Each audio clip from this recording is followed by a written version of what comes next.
కృష్ణరాజు కొందరిని కవ్విస్తారు, కొందరు రఘురామకృష్ణరాజుని కవ్విస్తారు. ఈ ఇద్దరి మధ్యన కవ్వింపు చర్యలు కొనసాగుతూనే ఉంటాయి.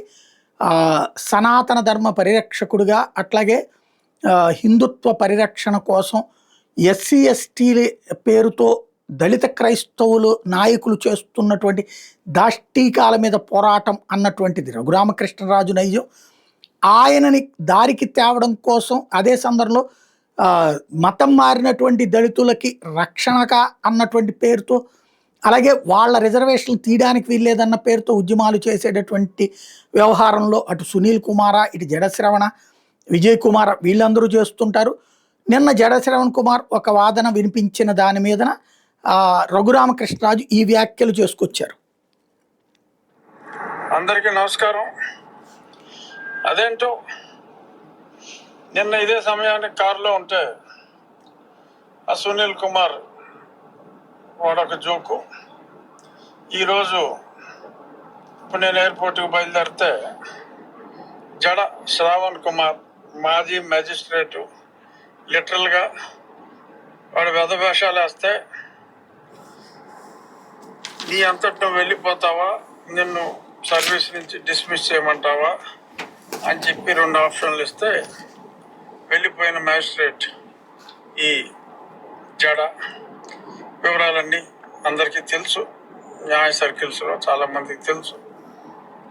తెలుసుకునే ఇంట్రెస్ట్ ఉన్న వాళ్ళకి చాలా ఈజీగా తెలుస్తాయి కూడా.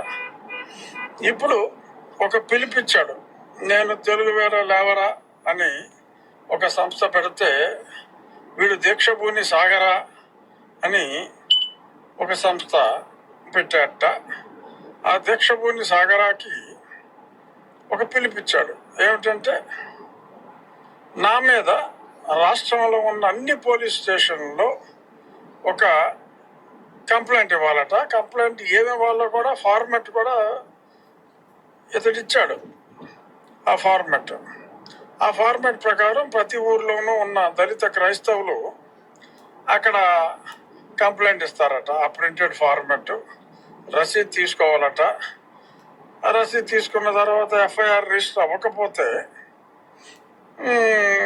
కోర్టుకి వెళ్ళి ఎఫ్ఐఆర్ కట్టించి అంతు తేలుస్తాడంట.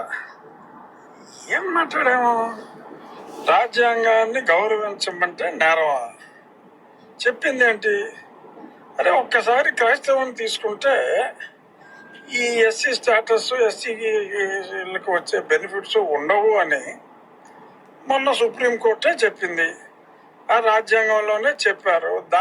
దాని గురించే నేను మాట్లాడా. అంతకుమించి నీ దేవుల్ని నేను ఏదో అవమానం చేశానని మాట్లాడుతావు. ఏం అవమానం చేశాం? స్పష్టంగా చెప్పా, నాకు యేసుక్రీస్తు అంటే ఎనలేని గౌరవం ఉంది. నేను క్రిస్టియన్ పాఠశాలలో, క్రిస్టియన్ కళాశాలలో కూడా చదివాను అని కూడా చెప్పాను.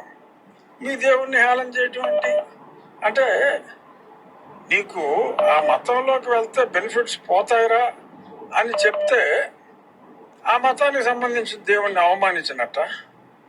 ఏం మాట్లాడుతున్నావు? నా దేవాలయం నిర్మాణానికి అడ్డు తగిలేవు, అన్ని అనుమతులు ఉన్నప్పటికీ అడ్డు తగిలేవు.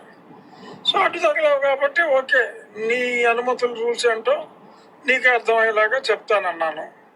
మరి దానికి అంత ఫీల్ అయితే ఎలాగమ్మా? అంత ఫీల్ అవ్వాలా? ఫీలింగ్స్ మీకేనా? మాకుండవా? ఏం మనుషులం కాదా? మాకు ఫీలింగ్స్ ఉండవా?